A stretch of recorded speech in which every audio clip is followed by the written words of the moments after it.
Ione, pretty extraordinary to hear that from the First Minister there. Yeah, Nick, pretty extraordinary indeed. I mean, we're used to all seeing politicians disagree with one another, aren't we? But we're not so used to seeing politicians express how strongly they personally feel about each other.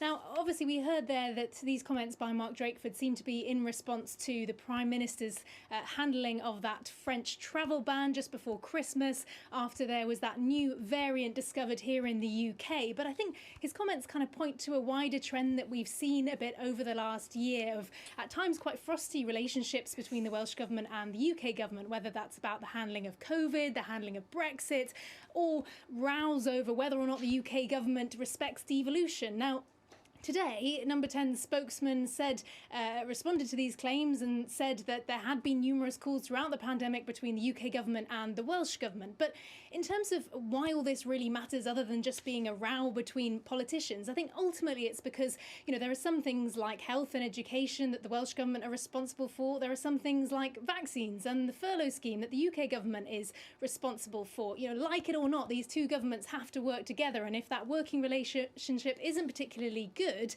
that could have implications for how policies are coordinated, which of course does impact all of us. So while I think it's safe to say that Mark Drakeford's comments last night won't have necessarily helped that relationship, I think, put it this way, if you're happy to say that somebody really, really is awful in full knowledge that there's a camera rolling next to you, I think it does suggest that perhaps you think that relationship isn't particularly salvageable.